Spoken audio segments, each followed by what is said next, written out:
आज हम इस वीडियो में बात करेंगे क्या बाइबल रीबर्थ के बारे में बात करती है। दोस्तों, हिंदू, सिख, बुद्धा और जैन धर्म के लोग ये मानते हैं कि दोबारा जन्म होता है, री इनकारनेशन, कि आदमी जब एक बार मरता है तो वो फिर मनुष्य बन के इस धरती पर जन्म लेता है। तो हम बात करेंगे क्या बाइबल रीबर्थ के बारे में बात करती है। दोस्तों, बाइबल बॉर्न अगेन के बारे में बात करती है, दोबारा जन्म के बारे में बात करती है।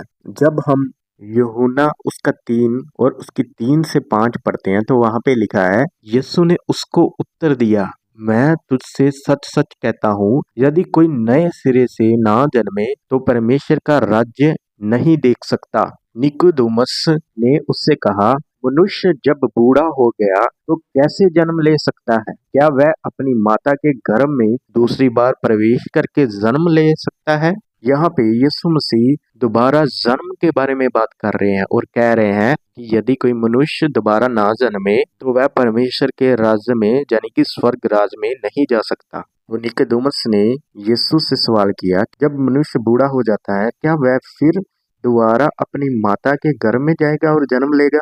यीशु ने उससे बात करा, ऐसा नहीं। यीशु ने उससे कहा, मैं तुझसे सच सच कहता हूँ, जब तक कोई मनुष्य जल और आत्मा से ना जन्मे तो वह परमेश्वर के राज्य में प्रवेश नहीं कर सकता। जल से और आत्मा से ना जन्मे, इसका क्या मतलब है? इसका मतलब ये है अपने पापों को मानना और फिर जल का बपतिस्मा लेना और उसके बाद आत्मा का बपतिस्मा लेना, ताकि मनुष्य परमेश्वर की इच्छा के अनुसार चल सके। मनुष्य अपना पाप रूपी जीवन छोड़कर और उसका जन्म एक धर्मी मनुष्य की तरह हो और आगे को वह पाप न करे और परमेश्वर की इच्छा को माने, उसके डर में रहकर चले। इसे कहता है दोबारा जन्म होना, एक मनुष्य का दोबारा जन्म होना। दोस्तों, जब हम इब्रानिया उसका 9 का 27 पढ़ते हैं तो वहां पे लिखा है, और जैसे मनुष्यों के लिए एक बार मरना और उसके बाद न्याय का होना नियुक्त है।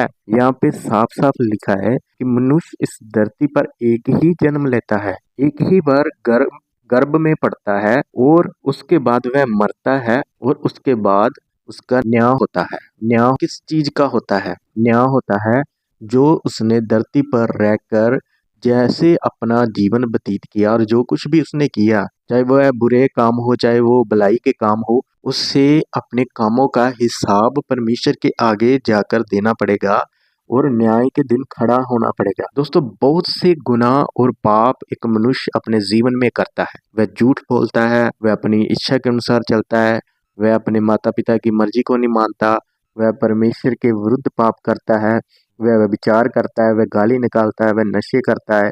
बहुत से ऐसे गुनाह हैं जो वो अपने मन में ही करता है। इन सब का हिसाब उसको खुदा के आगे देना पड़ेगा। अगर वह अपने पापों को इस धरती पर रहकर मान लेता है और कन्फेस कर लेता है तो उसके गुनाह माफ किए जाएंगे, क्योंकि यीशु मसीह हमारे पापों को क्षमा करता है। क्योंकि यीशु मसीह के बीच में ही सामर्थ है, कि वह उसने कोई पाप नहीं किया, उस धरती पर रह के वह पाप रहित जीवन बिता कर गया है और उनके उसके पास ही अधिकार है कि वह हमें पापों से क्षमा कर सके।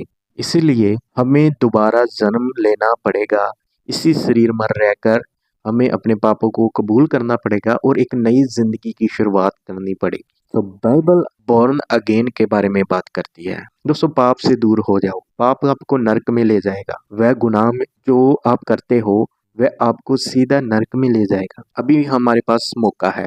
अगर आप अपने गुनाहों को मानेंगे और ये मानेंगे कि खुदा मैंने आपके विरुद्ध पाप किया है, खुदा आपको क्षमा करेगा। यीशु मसीह ने आपके पापों के लिए जान दे दिया है। परंतु अगर आप पाप में मर गए, उसके बाद आपको न्याय के लिए खड़ा होना पड़ेगा।